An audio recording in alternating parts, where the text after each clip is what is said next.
to the July 13th, 2020. It was read a second ago, Susan. Welcome to the July 13th, 2021 regular meeting of the Calaveras County Board of Supervisors. We have 4 closed session items. Madam Clerk.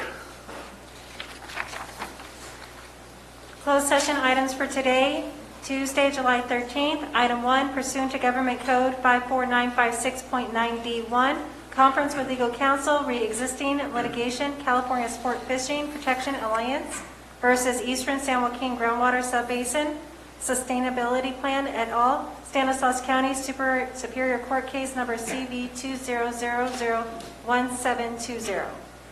Item 2, pursuant to Government Code 54657B1, Public Employment, Title, Planning Director. Item 3, pursuant to Government Code 54956.9D1, conference with legal counsel re-existing litigation, Greer et al. Versus Calaveras County, Calaveras County Superior Court Case number 18CV43460. Item 4, pursuant to Government Code 54956.9D1, conference with legal counsel re-existing litigation, County of Shasta et al. Versus Amerisource Bergen Drug Corporation et al. In re Purdue Pharma LP et al. Well done. Any public comment on any or all of these items? No, Miss Calloway. I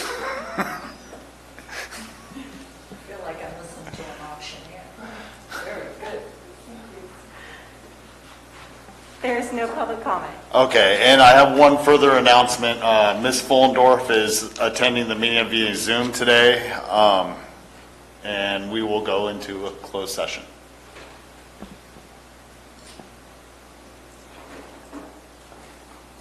I know, I waited until the end to insert that.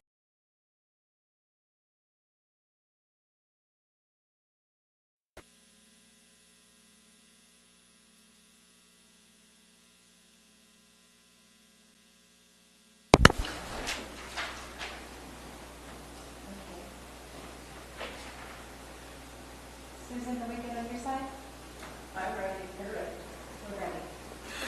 Welcome back to the Tuesday, July 13th, 2021 regular meeting of the Board of Supervisors.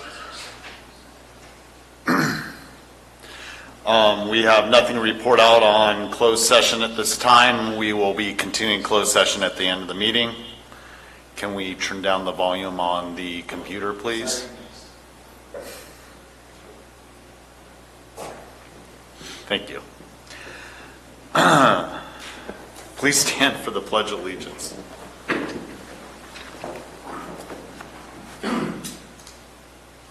I pledge allegiance to the flag of the United States of America and to the republic for which it stands, one nation, under God, indivisible, with liberty and justice for all.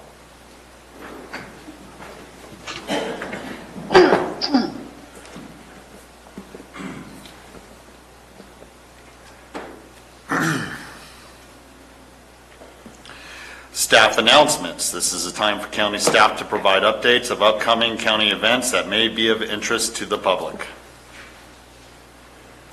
Ms. Galino. We'll be right to you, Ms. Medina. Good morning, Chair Stopper, Honorable Board. Kathy Galino, your Economic and Community Development Director. And I just want to do a quick report out. Yesterday we had Derek Kirk from the Governor's Office of Small Business, GoBiz, who did a tour of Calaveras, Detour de Calaveras. We started about 11:30 or 12:30, pardon me, in Moke Hill. We visited with Hotel Leger, Moke Hill Nuts. Then we drove to Copperopolis, and we met with CV Properties, Tom Hicks, and talked about many of the infrastructure challenges that they're having in Copper. From Copper, we went to Angels Camp. We met with Lori Giannini, Debbie Ponte, Lori, of course, is with the fair, and 3 small business owners. From Angels Camp, we went up to Arnold. And at Arnold, we met with Hinterhaus Distilling and met with Bonnie and Nate. And they talked about some of the challenges they had opening their business during the COVID pandemic. I'm trying to slow down here, breathe. From Arnold, we went to San Andreas. We met with Nikki Stevens at Mark Twain Healthcare District at Dignity Health. Talked about our healthcare challenges, the need for trained medical staff, the need for serving our communities in a holistic approach, and providing care throughout the county. From San Andreas, we went to Valley Springs, and we met with Joel and Jamie Brandt at Grocery Outlet. It was a great tour. It went a little bit longer than we expected, but when Derek left, he had a good feeling of what Calaveras County is about, what our needs are, and some of our successes here in Calaveras. Thank you, Ms. Galino. Thanks. Ms. Medina.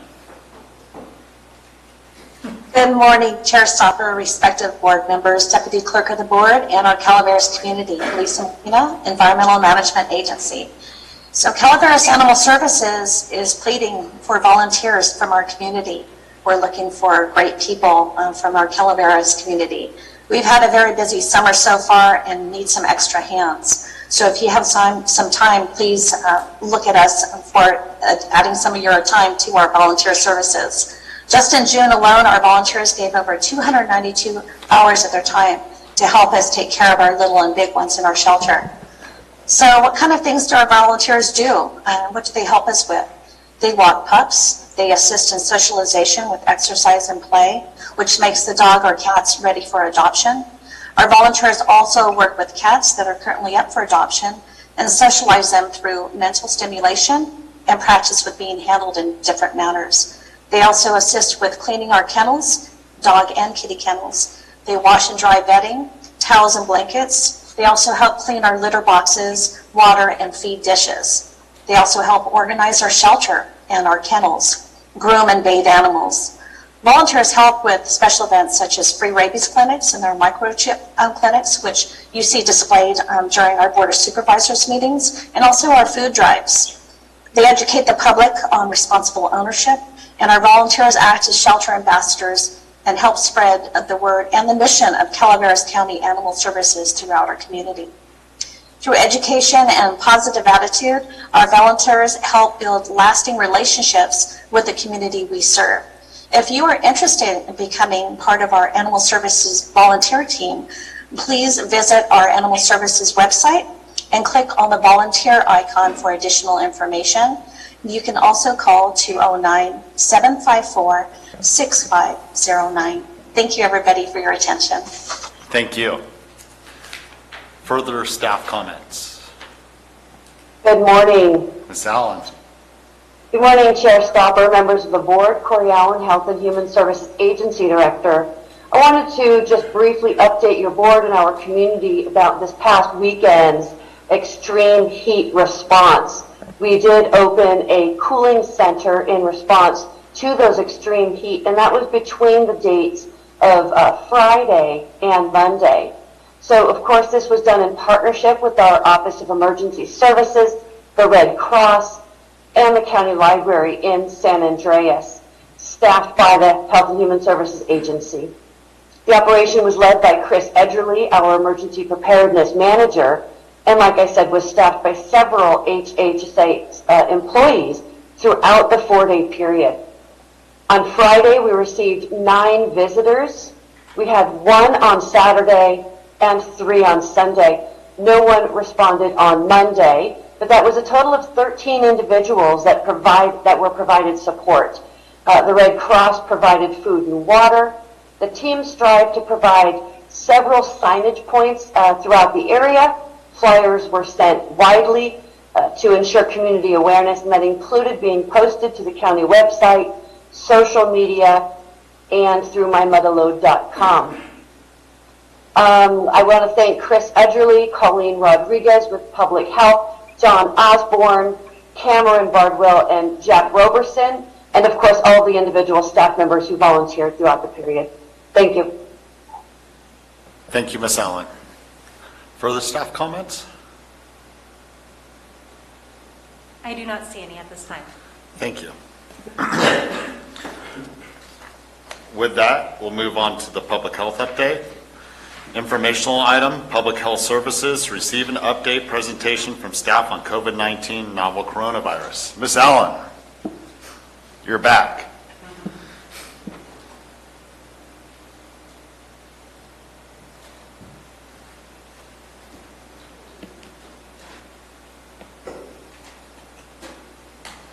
That one was breaking on you, huh?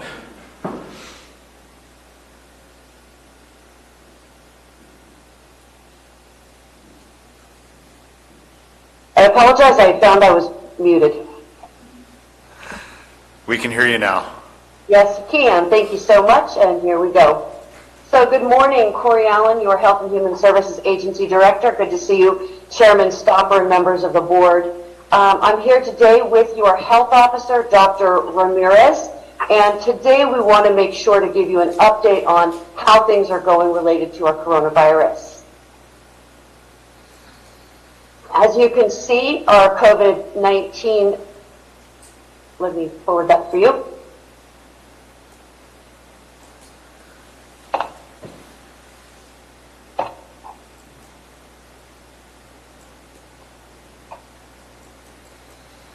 All right, confirm you can see our current graph and numbers. Are you able to see our numbers? Yes, ma'am. Thank you. So what I wanted to show you is that today we've seen almost 47,000 tests have been conducted. Our data here is as of yesterday. We have climbed to 2,235 confirmed cases, of which 2,168 have recovered. Sadly, 58 have passed away, and that is up by 2 occurring in the month of June. There are no active hospitalizations as of now, and there are 9 active cases. We have now conducted, as I mentioned, almost 47,000 tests, and just a little over 38,000 vaccines have been administered. The passing of our neighbors and our friends continues to give us pause within the Health and Human Services Agency and community as we try and rectify the differences between our right to choose to vaccinate and mask and the conflict with the health and safety of our loved ones. We send our most heartfelt sadness once again to this community and to the friends and loved ones of those who have not survived this pandemic. We urge our listeners to do everything you can to contain the spread. As far as vaccines go, you can see that 44.7% of our residents are completely vaccinated. 9.3% need their second dose, and that leaves 46% unvaccinated at this time. We continue to send our mobile van, and as of last week, 107 vaccines have been given. That is 46 first dose Pfizer and 18 second dose, with an additional 43 of our single dose Johnson & Johnson.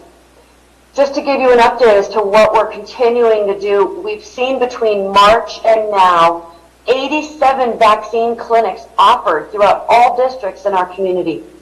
Over 355 hours of vaccine clinic time have been offered. What do we need to continue to do to get ahead of this? Wear a mask if you're unvaccinated, especially in crowded and indoor spaces. Get tested if you're sick or if required by your workplace. Wear a mask while on transit, even if you're vaccinated. Please honor those mask and other rules established by businesses that you choose to frequent, and if traveling, wear a mask. Do not travel if you're not well, if you don't feel well. And don't expect that everyone is going to lift the same level of COVID-19 rules. Don't expect others to be fully embracing physical contact, and again, don't lose your proof of vaccination. What I want to do before I move along is see if Dr. Ramirez would like to weigh in on what I've offered thus far. Good morning, Calaveras County. Yeah, so just a quick tidbit regarding testing. We're aware that there are tests out there that include some home testing. I just want to advise the public that the home tests are not nearly as accurate as the PCR. So if you are seeking some type of home test because of symptoms or other reasons, it would be in your best interest to follow up with a PCR test to verify the status of your test, the result of that test. And if you do have a positive test, please remember to go to the COVID website to isolate and keep yourself separated from others and follow the instructions as outlined on the website. I also wanted to draw your attention back to the graph to demonstrate to you that we have had this uptick that we fully anticipated since the opening of the state in the middle of June. So as you can see, that uptick is real and it has faced us as anticipated. There's been lots of questions regarding the Delta variant and other variants. One question that we continue to see is, do we know how many of those who have tested positive, have become ill or passed away, had the Delta variant or any other variant? What we want to clarify is that variant testing is not done locally. It is done by the state lab. And not every sample is tested. Should every sample be tested, it would also not be representative because our samples are so low. Now, surrounding jurisdictions have the various variants identified, and we can, by virtue of that, assume those same variants occur in Calaveras. We will continue to have variants until more people get fully vaccinated. The next question, what will getting a vaccine really do at this point? Vaccination is by far the best way to prevent the spread of COVID, and another COVID surge could result in harm throughout our community, including illness, loss of life, and economic impact. Dr. Ramirez, do you want to offer more on that? Yeah, again, we're saying more of the same. Last month in June, I was asked if the variant is here. It is here. It is around. The CDC now states that more than 50% of all COVID cases are attributed to the Delta variant. And the other sad statistic is now we are seeing a different group being more hospitalized. Previously it was elderly, 65 and older. Now, for the first time, we're seeing that ages 18 to 49 people are actually being hospitalized at an increased rate than the elderly population. We need everybody to get vaccinated. I know it's the same message every time. I don't know how many people in the audience are parents, but I think everybody can remember their parents and their parents kind of telling them stuff as they were growing up. And at one point in time, it almost felt as though, you know, your parents are nagging you, saying the same thing over and over. And it probably wasn't until sometime in your adulthood that you realized, hey, my parents actually knew something. It's the same thing with the public health department. The entire time we've been telling everybody, be cautious, be careful, COVID is out there. It's not going away. We warned you in June of this uptick. We're starting to see an uptick throughout the country. It's very simple. We need to get vaccinated. We need people to help us spread the word to get people vaccinated. We cannot do this alone. The public health department, myself, Corey, Colleen, the rest of the public health department, we can't do this alone. We need our community to rally and come together. Communities come together whenever we celebrate or we have natural disasters. This is probably the biggest pandemic in our lifetime. Hopefully we don't experience another. So it's mind-boggling that we cannot have some type of camaraderie amongst our community to come together. So right now, right here, I'm going to call upon our leaders in the community, the leaders of the Board of Supervisors, us. We're going to ask everybody to lead and do what leaders do. I feel as though leaders do four great things amongst many others. They empower people, they inspire people, they lead the change, and they share vision. If somebody's house is on fire, you're going to call the fire department. The last thing we want is for the fire department to arrive and scrutinize the details right off the bat. How did it start? What are the details? No, we want everybody to extinguish that fire and put it out. I don't think anybody would want that fire to be partially put out. And unfortunately, that's where we are with COVID. We have a lot of partials. We are still very much in the middle of this pandemic, and we need all of us, our community leaders, our community, to come together to help us extinguish this COVID. And finally, I'm going to leave you with a great leader that I think John F. Kennedy, and paraphrase quote him, ask not what your community can do for you, but what you can do for your community. Because it's very simple. You get the vaccine, you're making monumental progress for your community. Thank you, Dr. Ramirez. Thank you. And with that, appointments continue to be available as our walk-ins at multiple sites throughout our county. Starting tomorrow, we have one at Mountain Ranch. That will be in the evening hours. The following day will be at the Diggins Mobile Home Community in Murphys for the full morning. The next day, we've got West Point Elementary on the July 16th in West Point, again for the evening hour coverage. McCollum Hill at the library all day Saturday. San Andreas Library all day Sunday. We're there to meet the community where you are. With that, I do respectfully ask your board to consider shifting from a weekly update on your COVID-19 response to an as-needed, more informal update report out during department reports. Of course, that's completely at your discretion should you decide. And with that, we are here for any questions that you may have. Any board questions or any input on the request by Ms. Allen just now for a more informal report? Ms. Callaway? I support her request. I do have some questions, Dr. Ramirez or Ms. Allen. The people who are getting sick, what seems to be the way they're getting sick?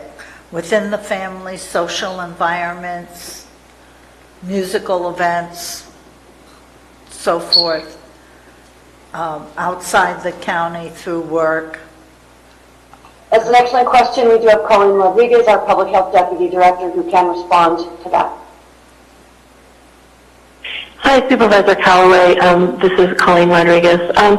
So it's kind of all over the board. We do know that in Calaveras, we have always had and continue to have a high number of household transmissions. We also know that for folks who are not vaccinated and decide not to adhere to social distancing or wear a face covering, that is also an issue. There isn't one particular thing. I think one way to think about it also is that very few people in Calaveras just stay in Calaveras. Many folks work outside of the county. They go out of the county for recreation or for family. And so if you look at all of our surrounding counties and really the entire state of California, COVID still continues everywhere. So there's not one particular place. It's kind of all of it. And again, just reiterating what Dr. Ramirez said, the best way to prevent that is to get vaccinated. So just to echo Colleen's last statement, and not to sound contrary in that there is not one particular thing that's contributing to this, I would counter there is one particular thing. That one particular thing of people who are spreading COVID and who get COVID, that one common denominator is that the majority of these people are unvaccinated. Vaccines work, plain and simple. Look anywhere you want, online, look at the data on the CDC, look at our public health site. The majority of the people that come in for COVID-related complaints, especially COVID deaths, over 99.5% of COVID-related deaths are amongst unvaccinated individuals. That is the one common denominator. Here we are looking for nitty-gritty specifics. When your engine cracks because you don't change the oil or you forget to put oil in, at the end of the day, the engine is cracked. It's done because the oil was not put into the car. It's the same thing that we're seeing now. We need people to be vaccinated. Okay, I have more questions. That's fine. With the upswing in cases and our low unvaccinated rate, is Cal OSHA or the Department of Public Health looking at taking other measures that we used to have or some permutation thereof? Colleen? Hi, Supervisor Callaway. So the state the uptick in cases, not just in Calaveras, but throughout the state, has definitely got the attention of the California Department of Public Health. They are very concerned because the current variants that are all around us and are here in Calaveras spread really quickly, and they make people more sick more quickly. And so it's definitely got their attention. I have not heard of any, thing coming back like what we had before with the tier system. That said, the governor and the California Department of Public Health have always reserved the right to return to that should they deem that it is necessary. And so more to come, but I haven't heard anything in the last few calls that I've had. Okay, this one, Dr. Ramirez, if you've been vaccinated, what are the chances of your getting one of the variants? So the vaccines are actually holding pretty well against the variants at this point in time. Now, this is a virus, and viruses mutate. The longer the virus is around, the more mutations can occur. With more mutations, increases the risk of inefficiency to the vaccine. So as of right now, the vaccines that are offered are doing very well against the variants. There are a number of different variants. We have Alpha, Beta, we have the Delta, we have the Lambda variant down in South America. The fact that this Delta variant is now responsible for more than 50% of cases that we see, and that we're not even able to genome sequence all cases, should be sounding off alarms to all public leaders. We need our public to be vaccinated so that we can have our best chance in fighting off this virus. Okay, I have one more question. On the 87 clinics we've had, 355 hours, what has been the return on the investment of time? I mean, I sort of was proud to see 107 from the mobile, but I was at an event where the mobile, there were 5 staff people, I mean the visiting medical team, and there was only 1 vaccination given that night from somebody I dragged over to them. So, I mean, that was a very expensive, it was very expensive to have 4 people there, 5 people there, and 1 vaccination. I was the one at McCollum Hill. There were also 4 or 5 people there. I don't know if they gave any vaccinations that night. I mean, how is that being paid for? And Well, thank you. I was going to say thank you, Supervisor Callaway, for leading change and inspiring somebody to get vaccinated. That's 1 life saved. If we could get other people to follow in your steps, that would be amazing. Supervisor Callaway, I want to also offer that it is exactly why we shifted to a mobile operation. We were having to much more fully staff the large locations in order to ensure safe travel, safe entry and exit, and making sure there wasn't any contamination throughout the experience that individuals had during their vaccine. The mobile site is staffed by the state, so there is a savings to the county there, and then the county does support that operation as well. But it is a far less costly sort of method presently. It also is a reminder when you see those incredibly low numbers that that is the reality that we're having right now as we dip into each of the different pockets of our community. I mentioned it during our last report out. We have put several phone calls in to different locations and have been asked to please not bring the mobile van. So for what that's worth, I completely support what Dr. Ramirez has just stated, which is it's the leadership that you are providing that is making all of the difference. If it takes bringing a person yourself, that is exactly what it takes at this stage. thank you. And this is Colleen Rodriguez, if I could just say something really quickly also. While the state is supplying the mobile van, we do continue to, in public health, do testing. And so it does take staff time, and it takes the preparation to do every one of those clinics is enormous, right? However, the cost of having someone get COVID in our community is exponentially higher. And so I just, if economics is the key to unlock people getting interested in protecting our community, then the best thing you can do to save our community money is to get vaccinated. And so I just want to make sure that people understand that connection is also there. So thank you. And just to remind everybody of the economics, I think it goes without saying that the biggest financial burden is when people are not working. We don't want that again. We want people to go on and be free with their lives, but we also need the community to be healthy and to be safe.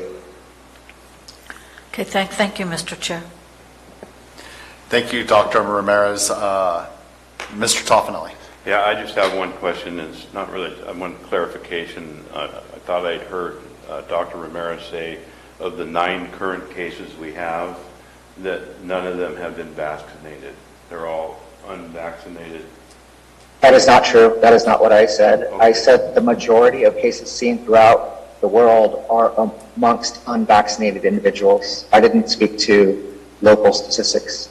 Can you But speak to that now? The 9 cases that we have, are they all unvaccinated? Or I wish I could. There is privacy amongst people, and unfortunately, not everybody is forthcoming with regards to their vaccination status. But what we do know is that the majority of patients with COVID are amongst unvaccinated individuals. Okay, thank you. Any further board questions? Public comment.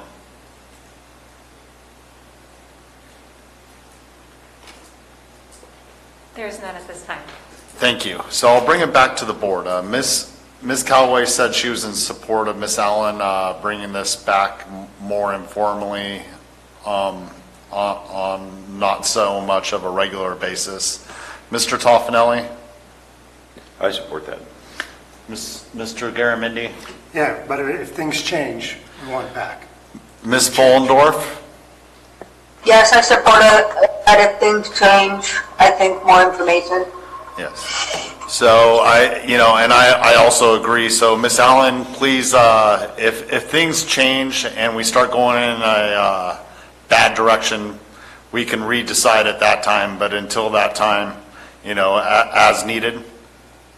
Yes, that's wonderful. Thank you. Of course, everything's changing all the time, so I will stay in touch with your board as I have been, so that we can continue to keep our thumb on that pulse together. Thank you very much, Ms. Allen. Absolutely. If there's nothing further, thank you, Ms. Allen, and thank you, Dr. Ramirez, for your time. And Colleen Rodriguez, I also thank you, Ms. Callaway. We do appreciate your time. We'll move on to general public comment. Any item of interest to the public that is within the subject matter jurisdiction of the board and is not posted on the consent or regular agendas may be addressed during the public comment period. California law prohibits the board from taking action on any matters which is not posted on the agenda unless it is determined to be an emergency by the Board of Supervisors. If public comment is completed before the 30-minute allotted time period, the board may immediately move to the next order of business. If public comment is not completed during the allotted time period, it will be continued as the last item of business in order to provide an opportunity for the remainder of comments to be heard. Public comment. We have someone in the audience. Good to see you, sir. Just jump right up there. Come on down. Good morning. It's the first time before you guys. My name is Richard Peters. I am the Calaveras County Toys for Tot Coordinator. I don't really like coming before the board because I'm trying to do everything myself for the student. I've been doing this for 3 years now, Toys for Tots. We've gone from 640 kids that we've given toys to. Last year I gave out toys to 1,119 children. Each one of those children got at least 10 toys. So we're making an impact on them now. My problem is now, and the reason I'm coming to you guys, I need a space. I'm using the Toyon Smart Storage right now.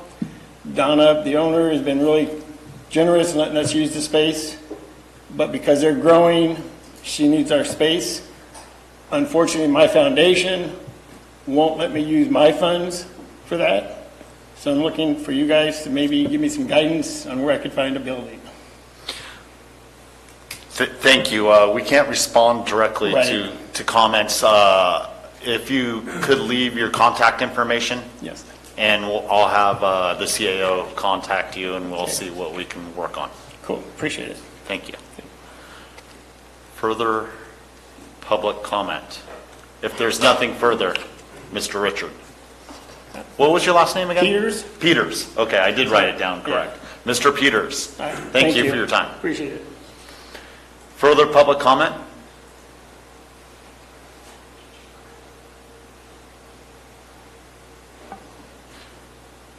No further public comment. Thank you. With that,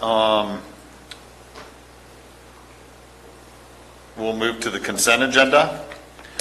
Consent agenda items are expected to be routine and non-controversial. They'll be acted upon by the board at one time without discussion. Any board member, staff member, or interested party may request removal of an item from the consent agenda for later discussion. Any board or any staff want to remove any items? Good morning, Chair Stopper, Honorable Board, Kathy Galino, Economic and Community Development Director. I need to pull item 15.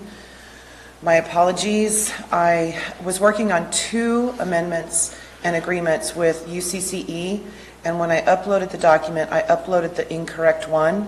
So I need to pull that item. I will come back on the 10th of August with both items corrected. Thank you.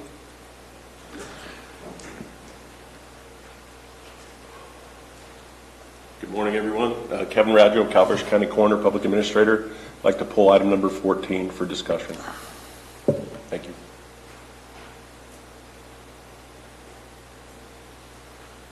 Any board members?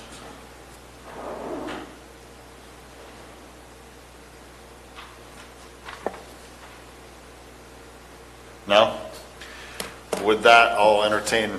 Mr. Chair, I'd like to abstain from voting on number 12, but Item 12. yes, sir. And with that, I'll make a motion if you'd like. A motion by Mr. Garamendi, I'll second. a second by Mr. Toffanelli. I'm going to do roll call as Ms. Fullendorf is visiting via Zoom today. So, Ms. Fullendorf, aye or nay? Aye. Mr. Toffanelli? Aye. Ms. Callaway? Aye. I'm an aye. Mr. Garamendi? Aye with the abstention on number 12. Excellent. Unanimous for all but 12, 1 abstention. So let's see, we have item 12, Ms. Galino, we'll go ahead and move that to the August meeting. Thank you very much. 15. Oh, 15, I apologize. Okay. I wrote it down the wrong order. Item 12 is abstained from.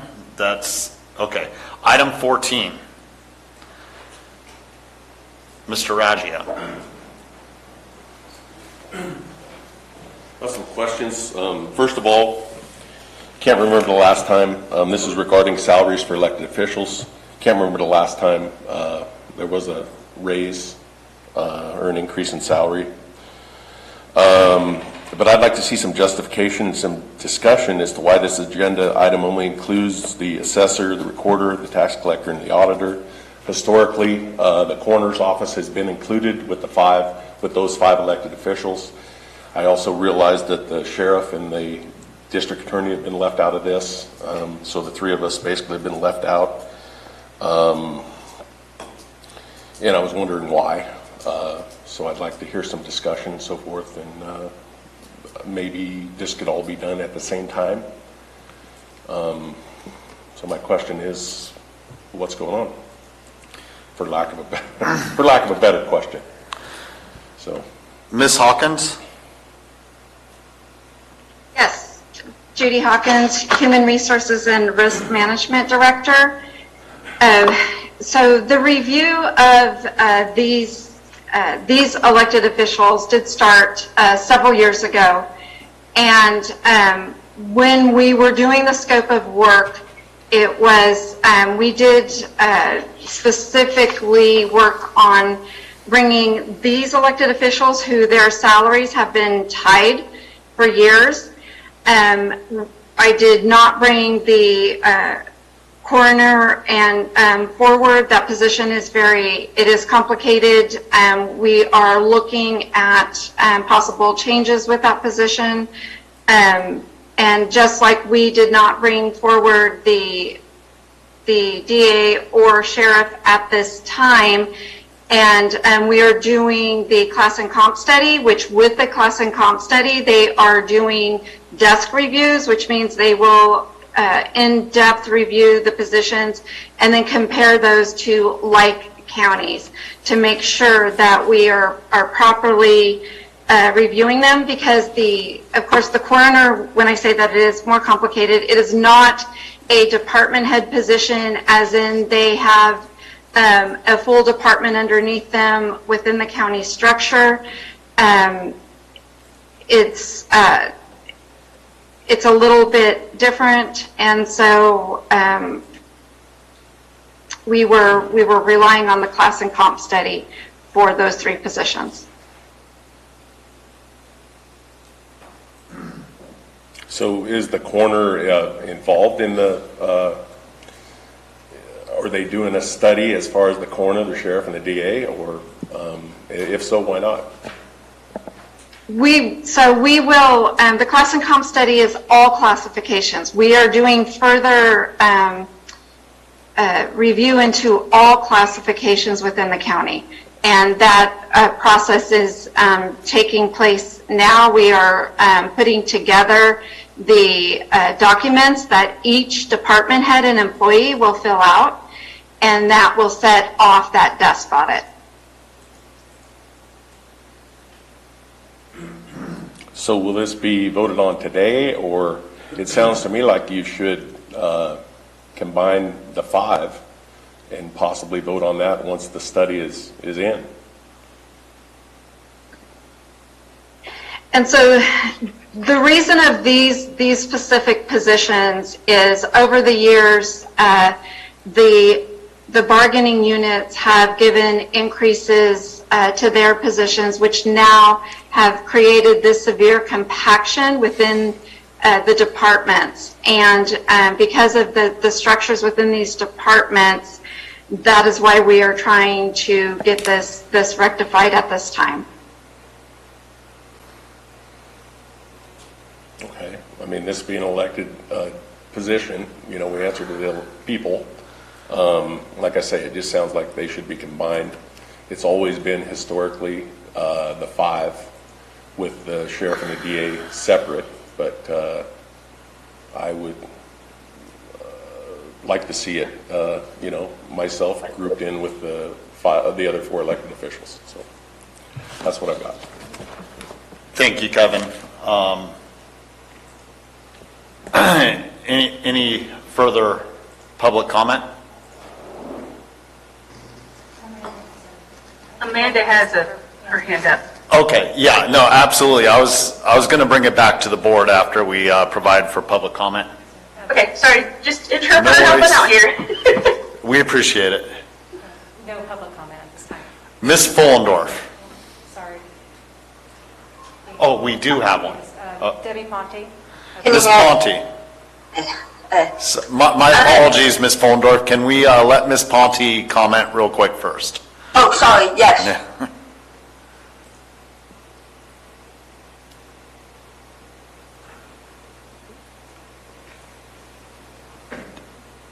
Do we have Debbie on there? Former Supervisor Ponte?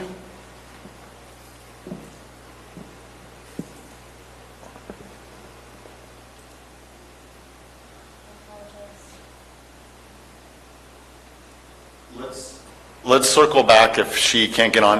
Ms. Fullendorf, go ahead and go forward with your comments, please. And then we'll get back to Ms. Ponte when we can get her through. Okay,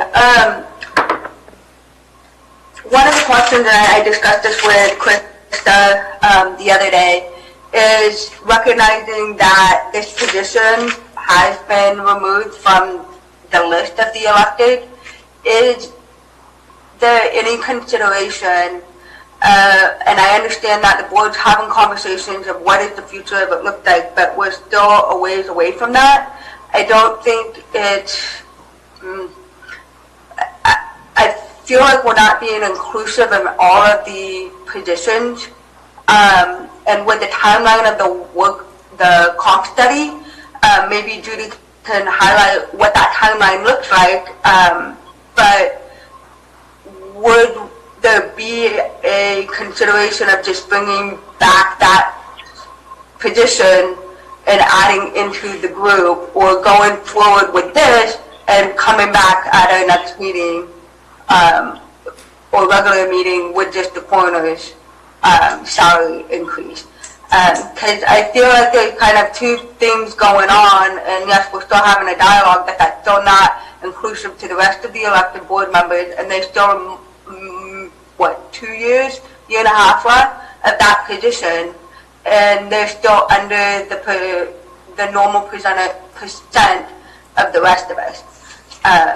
So I'm looking at it from a position, not the dialogue that we've been having with our workshops, to make sure we're more inclusive with the positions. And Judy, do you know what the timeline would be if it's grouped in with the DA and the sheriff? So we are set to have all of the data, our timeline set up to bring it back prior to recommended budget for next year, which was the direction by the board. Because we are doing full studies of the positions, not just getting base wages and comparing base wage to base wage. We are actually digging in to each position and doing a comprehensive study. The study, we've whittled it down to being able to get it done in under a year. Well, is there any, I guess it goes back to the board, the rest of, do we want to be more inclusive and make sure we're focusing on all of working department head electeds, or are we going to stay the route of these study groups until we figure out what we're going to do with coroner sheriff?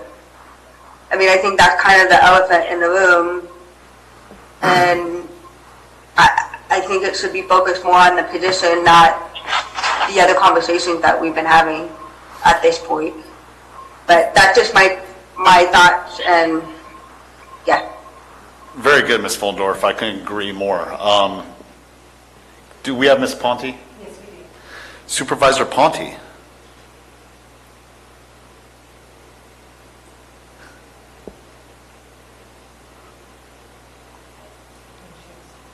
Can you hear me? Yes. Good morning, supervisors. I'd like to comment on this particular item because it just is very confusing to me and would like some clarification. So I know the study session back in April, there was some indication about the pays were out of scale and studies needed to be done, etc. And I very much support that, and I truly believe that the wages and comp are totally behind the 8 ball, and something needs to be done. And so I appreciate the effort going into this.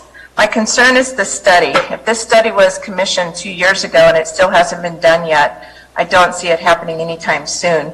Meanwhile, these wages fall further and further behind, and it'll be even more challenging to catch up. So I'm just wondering why all of the electeds aren't considered one elected body. Granted, the positions are very different, and I think county staff should be able to figure that out as we move forward with this particular study on how to look at things and break them down. I also know that there is discussion about moving or consolidating the coroner's office into another county department, and that's for discussion later on.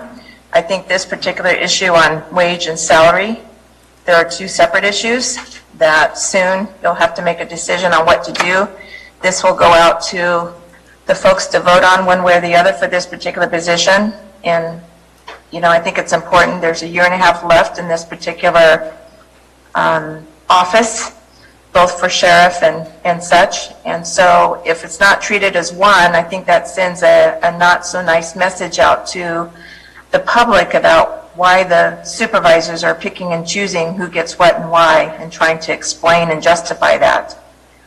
So I think it just needs to be looked at as one body unit and a decision made at once, and everybody gets whatever the results of the survey indicates.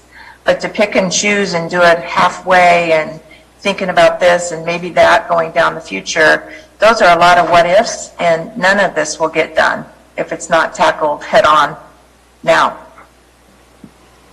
So I just look at it from a point of view of it's very confusing. I don't understand why it's not just one group of people as electeds, and staff being able to break it down and justify the jobs and the kinds of jobs and that sort of thing. So I would encourage the boards to revisit this and consider it as one group, and set some target deadlines for county staff to get this back to you for a decision to be made quickly. Thank you very much, Ms. Ponte. Was there anything further? I'm sorry. No, that's all I have. Thank you. Any further public comments?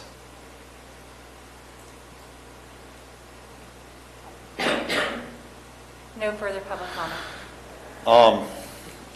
You know, I was debating on pulling this item, so I'm glad someone else did. I haven't been in favor of moving forward with this. I think there's very good points put forward of considering all the elected bodies elected being considered at the same time as an entire body, and I also think that the compaction rate and that argument somewhat is outside the box, just because, look, we're taking our raises prior to everyone else's because we're supposedly holding them back. First of all, there's nothing that says elected official needs to make more than employees. But second of all, those employees aren't getting their raises until the class and comp study is being done. So that compaction rate, you know, it makes more sense to me to do it as the entire body. But that's where I stand. That's where I started. That's where I'll end it. And the rest of the board can make their decision based on that. Any further board comments? Based on everything. Based on everything, Mr. Toffanelli, I apologize. I have a couple comments. And I understand, Kevin, where you're coming from. And I understand a couple emails from the DA and the sheriff. And what was presented to us at the time, we voted on. And it's true what Judy's saying, that those four positions have gone through that scrutiny and it's been around for quite a while. They've been asking for that. However, Judy just mentioned that they will be bringing that comp study before our final budget, which is only a little, not that far away. We're already at July 13th. Am I correct in saying that, Judy, that you said that it will be completed and presented to us by the time final budget is here? No, recommended next year. There's no way we could get recommended next year, not this budget. year. Okay. All right, Yeah. I misunderstood you. I thought you meant for this coming budget, recommended. There's no way we could get, all we would be able to pool at that time frame would at best be base rates. And there's no way those three positions can be completed before this year's final budget? So, I mean, the human resources staff can pull all of that information and bring forward to you. we don't have to have an outside agency do it. Well, I have a separate issue, excuse me, with this, and I was going to pull it too. I had mentioned, excuse me, when we voted on this, that we could give Judy a letter if we did not want to accept the raise until a certain time or at all. And I was thinking about doing that until all of the work comp study and all that was brought to us and everybody was given whatever is going to happen at that time. However, I met with county council, and yes, we can do that. However, we need to have a board-approved policy allowing for it. And there's no board policy at this time allowing for us to do that. And I asked her to draft something and bring it to the board. So I would like to pull this item at least till final budget and give Sarah time to bring that policy before the board and maybe see if we can get Judy to do a comprehensive study for the other three and consider them in the final budget. Is that a motion? That's a motion. Ms. Callaway, you have something to say? Yeah, I don't support that. This has been going on for these 4 positions for when I was on my sabbatical. And it's what we're doing is kicking the can and mixing the issues. I support what Supervisor Tuffanelli says is bringing back a policy for the board, and I don't know if it's the board or any elected position, to not accept the salary increase. This is always a controversial issue with the board. And this is here, this has been before us. We're not being fair to these positions to ask that it be held. If Ms. Hawkins said that she can have the other 3 elected positions before us, before final budget, to me that is appropriate. Then we're taking care of the other 3 electeds. I don't think we should hold up these 4 positions because we don't have a policy for the board. I believe we should just move on this, and out of respect for those 4 positions and what has occurred over the last, I don't know how many years, 4 years, and let's move on with this.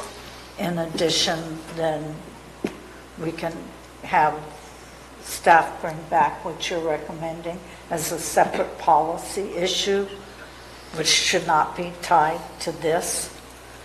And then third, the other 3 elected positions will be brought to the board before final budget. So I'd like to move, modify the modify the motion. Mr. Toffanelli, are you willing to modify your motion, or does it sit as stated? No, I consider it, but I don't see what 30 days is going to make a difference. I mean, at least all the electeds will come before us at one time. Because the 30 days, then there's 30 days on top of the 30 days. And not if we do it at final budget. It's within the budget. Final budget might be when? In September? No. It's in September. Should be at the end of August. No, so recommended, or final hearings will begin somewhere around September 8th, and then the budget will be brought back the 4th week of September with an operative date of retroactive operative date of July 1. I mean, we heard what the coroner said. You said you've received emails from the DA and the sheriff. I didn't, but I heard you did. So, I mean, that's fine. We do the three of them. We do them at final budget or prior to, and let's approve this as presented and not drag it out. It just isn't fair to those 4 elected positions. So let's just... Let's hear what the rest of the board has to say. Any further comments to the point or a second to Mr. Toffenelli's motion? I agree with Maria. Let's just get it done. Ms. Follendorf? I think we should continue with this, but I want to see those other 3 positions bought before final budget.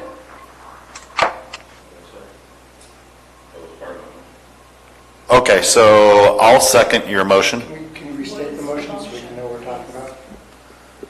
Yeah, the motion was to bring this back at final budget and bring back the 3 positions of coroner, DA, and sheriff at that time too, along with the policy that Sarah is adopting or crafting in order for us to write a letter if we don't want to accept the raise. Ms. Follendorf? Is that what you heard? Yeah, I don't.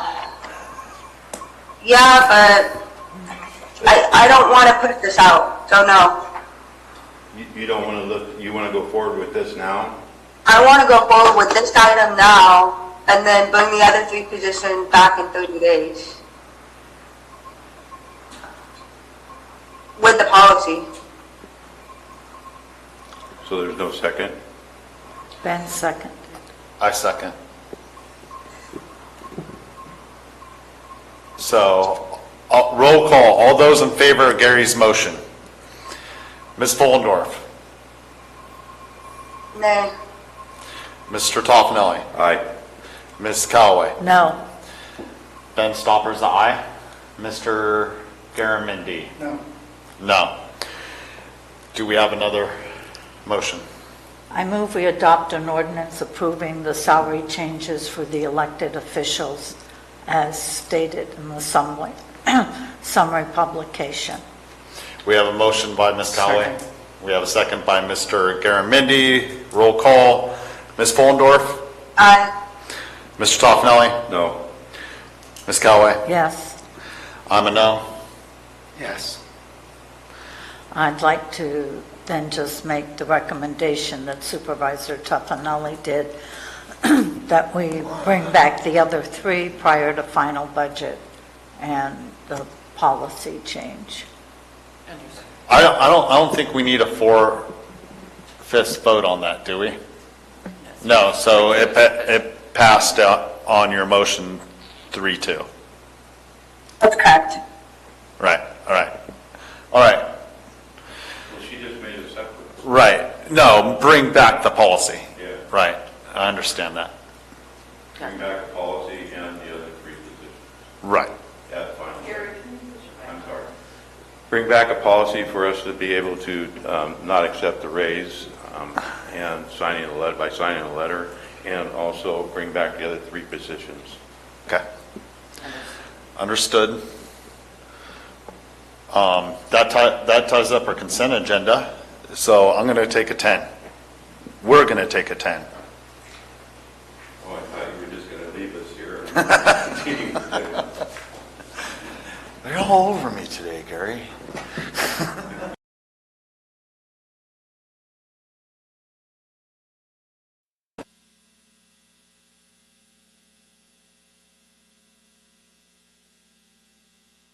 eBay.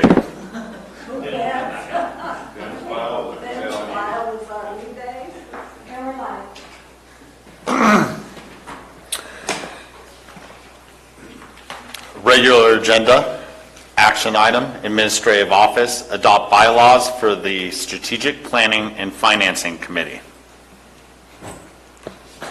Ms. Von Lotta. Good morning, Mr. Chair, members of the board. Krista Von Lotta from the Administrative Office. As you'll recall, your board directed the formation of a standing Brown Act committee called the Strategic Planning and Financing Committee. The committee has met 3 times, and we've got our next meeting scheduled for the end of July. We meet on an annual basis. One of the endeavors that the committee has taken up to date was to review and recommend, provisionally approve and recommend that these bylaws be brought to your board. I will note one correction, which would be that rather on meeting on the 3rd Monday of each month, the board would meet the 4th Monday of each month. In any event, per board discussion at the time of the formation and approval of the committee, the board requested that and suggested that annual appointments be made in January, along with the appointment of the chair of your board and vice chair, and to have the committee be evaluated at that time. So in addition, the committee would make regular as-needed reports out to your board, which it's contemplating now, and 2 separate occasions, and we can have a more robust discussion about that when we discuss the study sessions for the second portion of the calendar year, which will happen on January 20th of this month. Are there any questions? Mr. Toffenelli. Yeah, I do have a couple of questions. This finance committee does not have a separate budget of its own, correct? That is correct. Okay, All so appropriations would go through this. Go ahead. All appropriations would go through your board and be part of existing budget units. So in the typical budget process or by standalone agenda items. Okay, so then I have a question about item number 5. Or number 5 here under Article 2. Members receiving compensation associated with their appointment? So that provision is there because many of the committees, these are template bylaws that then we amended and modified to meet the criteria of the committee as it exists. And while it is true that at this moment in time there is no member of the committee that is not also a county employee, correct, were that to be the case, then this language would be here. So rather than having to add it back in at some future date, it's here now. Should your board direct us to strike it, we certainly can do. There is no contemplation or legal avenue for any member of the committee to receive additional compensation if in fact they're an employee of the county. Well, that's kind of what I was making a point, that in order for this to be in there, it would have to have its own budget. Otherwise, you're going around and we don't know, you're saying it's part of the board's budget. I'm not sure where this would be. I would like to see it removed myself, item number 5. I don't know how the rest of the board feels about it, but I don't see any reason to have it in there with the members that are on there and not having a budget of its own. Understood. Well, I'm sure glad another supervisor agrees with me. I read that and I went, wait a minute. If the committee chose to hire a consultant to help them, that would still be an item that would come back to the board. The committee has no authority to do that. The committee has no inherent spending authority whatsoever. So appropriations would be made by your board, as they always are throughout the year in the ordinary course of the budget process and standalone agenda items. Theoretically, the county departments can always enter into certain types of agreements if they have appropriations in their budget up to certain thresholds. However, given the nature of the formation of this committee, I don't anticipate we wouldn't do that. We would bring back reports out and make recommendations regarding contracts, etc. to your board for approval. I invite the supervisors or other committee members to jump in here and comment should they wish to do so. But the idea, the simple nature of the committee is to be transparent and do some of the legwork that it's not feasible to do at the board level, but still make the recommendations and have the ultimate decision-making be done by your board as a whole. So, Ms. Van Lotte, if the committee chooses to, they're analyzing tech services, and then they want someone from tech services to come be part of the meeting.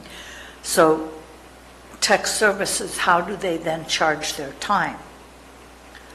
I mean, how is your time charged? How is the audit, how is somebody's still paying for time, even though they have no budget. But since you work 24/7, we've got you, but... You've got me pretty well accounted for. And I would argue that the same is true. The work of this committee is squarely under all of the job descriptions of the members of it. So in terms of actually charging back, we would literally be charging one general fund department back to another. It's not even... So what if it was non-general fund? Let's say we're talking Health and Human Services. Again, I argue that that the work of the committee, and to the extent that we have input from infected staff members, their compensation, their weighted hourly rate for actually participating in that committee would be fairly underneath their existing job description. We're certainly not looking to ask any particular department head or staff member to carry the load. Were we to do that, we would certainly work with the Auditor Controller's Office and make sure that Human Resources and Council are in agreement in terms of whether we needed to make any such reimbursements. And if so, we wouldn't need to create a budget unit for the committee itself. We would rather probably make those reimbursements from the administrative office budget or another appropriate budget, depending on the situation. Okay, thank you. Ms. Fullendorf, Mr. Garamendi. I have no objection to remove number 5. Okay. Ms. Fullendorf? I have no objection to removing that. I'm in agreement also. Understood. It shall be removed. Any further comments to this, or can I call for public comment? Right. Public comment.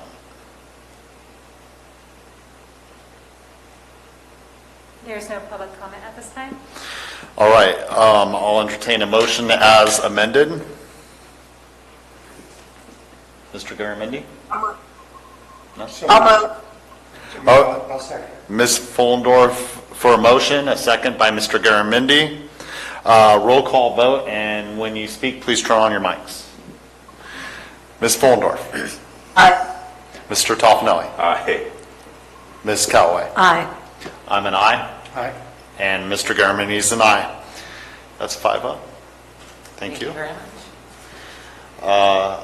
Regular agenda item 25, resolution, human resources. Adopt a resolution authorizing additional changes to the position control list and adopt new descriptions effective July 17th, 2021 for the year 2021-22 recommended budget.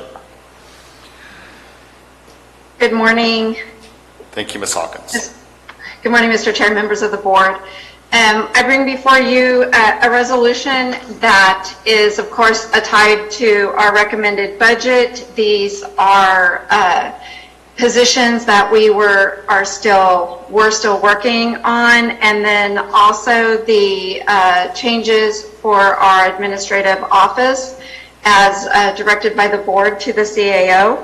And then also, I do have an additional change on here that was not within the recommended budget, but we are transferring a position from risk management to public works. which is the safety specialist.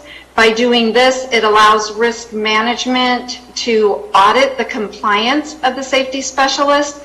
And then also Public Works, since this position used to be in Public Works, they are able to give it the administrative support that HR with the pandemic were a little bit short on.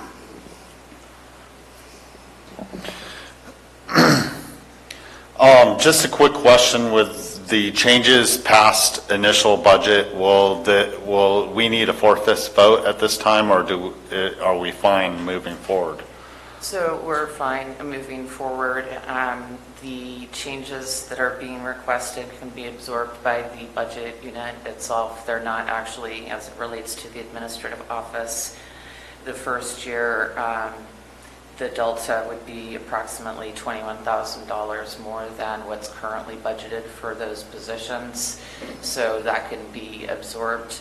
As it relates to the Public Works Human Resources change for that analyst position, the safety analyst position, the net general fund will be the same, and those funds already have been included, as well as the changes for the library. Thank you. Any further board questions? With that, we'll do public comment.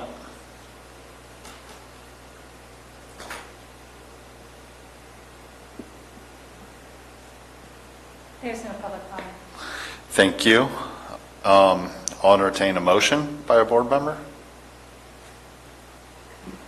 I'll move this item. Thank you, Ms. Callaway. Do we have a second? Second. A second by Mr. Garamendi. Continues not to turn on his microphone. Second. Thank you, Mr. Garamendi. Roll call. Ms. Fullendorf. Aye. Mr. Toffanelli. Aye. Ms. Callaway. Aye. Ben Stoppers and I. Mr. Garamendi. Aye. Very good. Passes on 5-0. Thank you. Thank you. Regular agenda item 26, resolution, OES. Approve a resolution adopting the multi-jurisdiction hazard mitigation plan. Mr. Osborne. Good morning, Board. There I am. Good morning, Mr. Chair and honorable board members. Before you is a resolution to adopt the multi-jurisdiction hazard mitigation plan. Most of what you have heard in the past would be called a local hazard mitigation plan that's required by the Federal Code of Regulations. And in this instance, what you see is a multi-jurisdictional plan. The difference between a local and a multi is we partnered with the City of Angels Camp as well as Murphy Sanitation District to create a combined plan. And so that didn't change what we did or how we did it. It just changed that we weren't doing it as a county by ourselves. So the goal of the multi-hazard mitigation plan is to help reduce or eliminate long-term risk and loss to people and property from natural hazards, and to make Calaveras County more disaster resistant and better able to recover when disasters affect the county. We do that through a very structured process that is very inclusive of not only our community, but our other stakeholders, such as special districts and other governmental entities across the county. We have been working on this for about 6 months, and the final product is what you see before you today. The last hazard mitigation plan was updated in about 2016 or 2017, and to highlight any differences, our 5 goals remained essentially the same, and those goals appear on page 314 of the mitigation plan. I'm sorry, I don't have the corresponding packet number, page number for you guys, for you folks. But our goals remain the same, and one of the main differences, so a couple of main differences. First, as we moved through this project with our consultant, we found some historical inaccuracies that we were able to correct as far as historical fire data and other disaster data. We were able to look at our hazards that we have historically looked at and use several inputs that have changed since 2016, such as population growth, climate change, and a few others, to actually not only just look at our risks as they apply to the county, but apply that one step farther and rank our hazards. We ranked 12 hazards, the number 1 being wildfire, number 2 being drought, number 3 severe weather, extreme heat, number 4 climate change, number 5 severe weather, winter storms and extreme cold, 6 extreme wind, 7 flooding, 8 debris flow / landslide, 9 dam failure, 10 earthquake, 11 land subsidence or sinkholes, and 12 volcano. We made our best efforts to rank those accordingly. I'm now scratching my head about number 10, considering last week. However, those were the risk scores that and how they rank.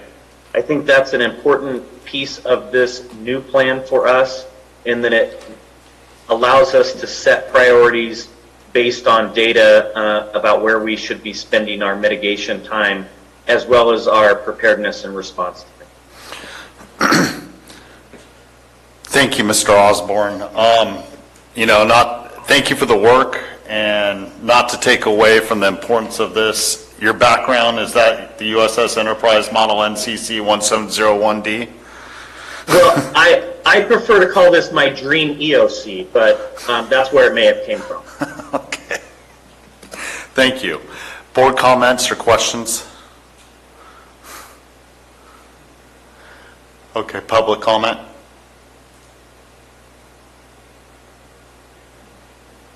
There is no public comment. I'll bring it back to the board if there's no questions or comments. Mr. Toffanelli? I'll move this item, Mr. Chair. Thank you, Mr. Toffanelli. Motion by Mr. I'll second. And a second by Mr. Garamendi. Nice microphone action. I appreciate it. Ms. Fullendorf? Aye. We have an aye. Mr. Toffanelli? Aye. Ms. Callaway? Aye. I'm an aye. Mr. Garamendi?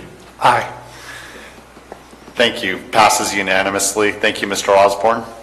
You're welcome, and thank you and the board members.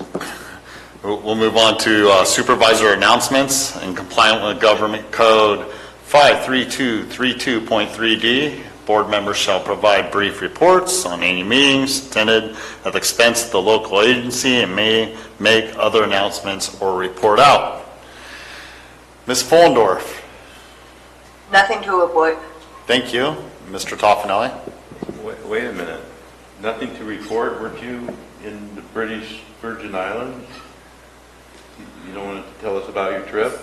Did the county pay for her trip? No, but the other things she can bring up. Report out.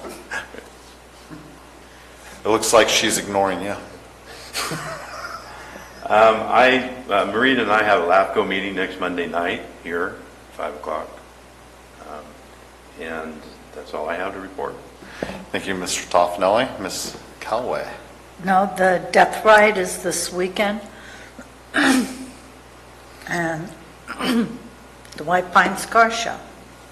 And Murphy's Communities homecoming days. So it'll be a fun-filled weekend. Thank you, Ms. Callaway. I have nothing to report. Mr. Garamendi? I'll be attending the RCRC Executive Committee meeting tomorrow in Sacramento. Thank you. With that, we'll adjourn. We'll go back into closed session. Oh, yes, we will be going in. Thank you, Ms. Edwards. Always right there for me. Thank you.